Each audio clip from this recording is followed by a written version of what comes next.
Alyssa Barron, and today I'll be talking about why college athletes should be compensated. $18.9 billion. That's how much the NCAA made last year in just profits. You might be wondering, what is the NCAA? The NCAA is the National Collegiate Athletic Association, and they're in charge of setting and enforcing all the rules for different college athletics. Like, they're in charge of setting up the football games in between each school. They're in charge of the national broadcasting. They're in charge of everything, like what allows and what the athletes have to do to enter into the program, the requirements, everything. You might be wondering, how did the NCAA make that $18 billion? Well, they make most of their money from the broadcasting agreements that they have in between different TV channels and different college teams. And they also make money from the ticket sales, the merchandise, all the marketing deals, and also like video game licensing and the different brand endorsements between like Nike and Adidas.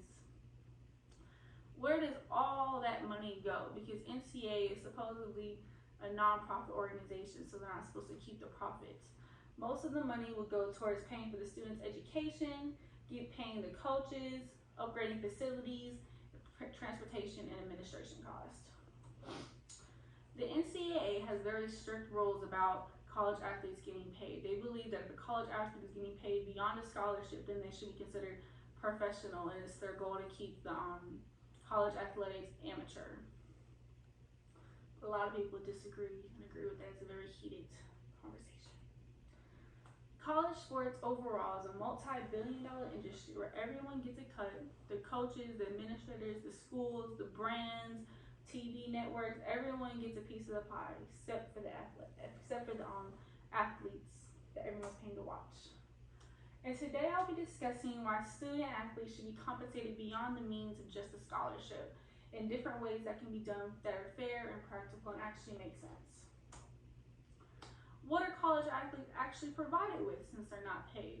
Well, most college athletes are provided with free or reduced tuition, free or reduced housing, and sometimes free food. And that wasn't until 2020. Before 2020, colleges were really restricted on what type of food and how much food they were allowed to get.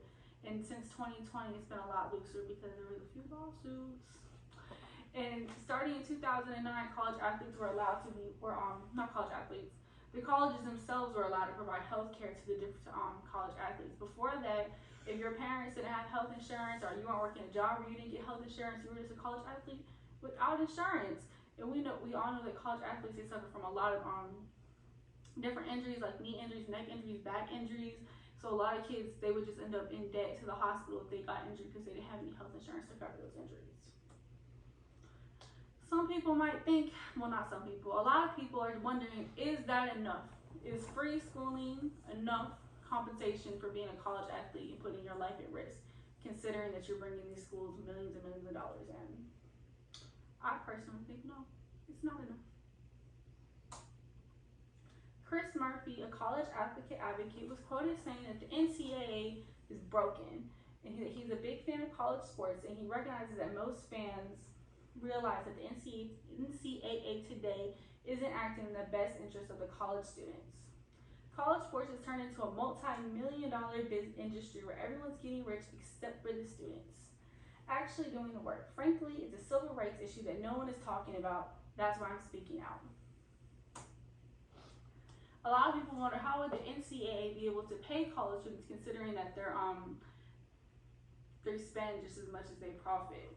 And this sports economist named Rodney Ford was quoted saying that all schools can afford to pay players, all of them. And if my revenues and expenditures are going up at the same rate because money that's being generated by players is being spent on coaches and administrators and facilities, and the money is there to pay the players already, they're just not allocating the money to the players.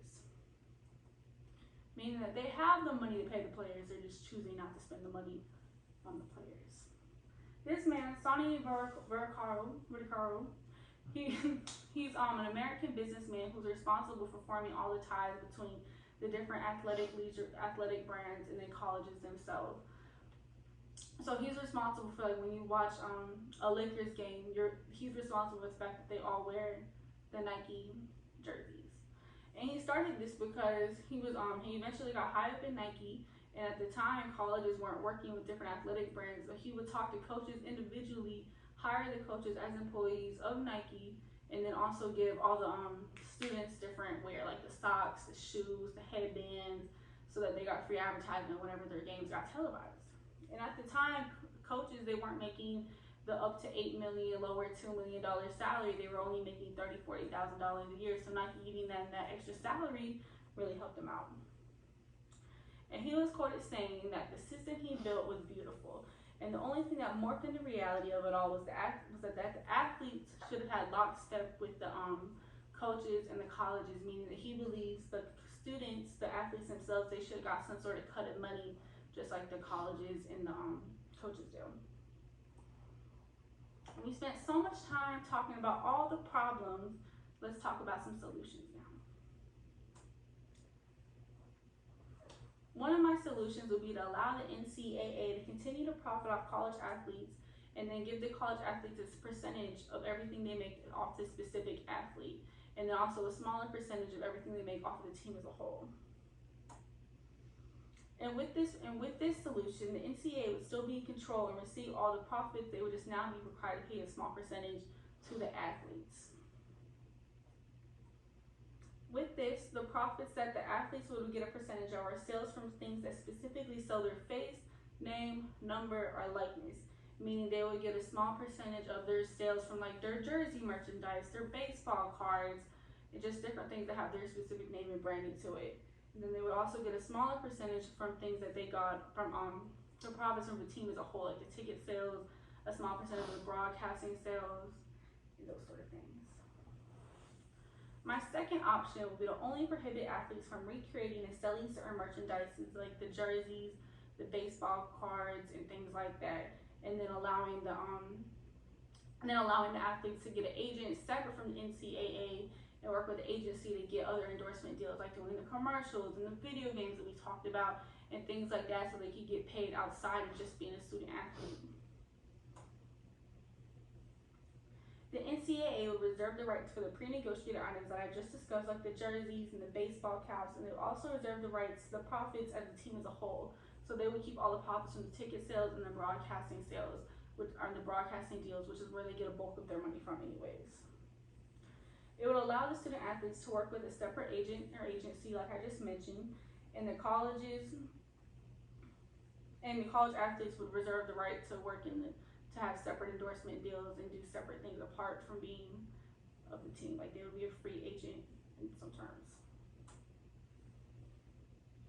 And then I believe that we should pay all student athletes, because it's clear now that the system is set up for everyone to win except for the athletes. A majority of students come from low-income households and can't afford to be a student athlete, 40% to be exact. And then 86% of college athletes are ranked for living under the poverty line. And it's way too common. 86%, that's a lot. Like a lot of athletes are having trouble feeding themselves because at one point before 2020, the colleges weren't allowed to provide enough food for them to have 3 meals a day, and then they didn't have time to work outside job to buy those extra meals. Now that I'm done with my presentation, I want you to reflect on some questions. Do you think, now after watching this, do you think college athletes should get paid? And what would you do if you were a college athlete that couldn't financially support themselves? And how would you feel if you had a family that was a college athlete and then you saw that they couldn't support themselves, and also seeing that the NCAA was making millions?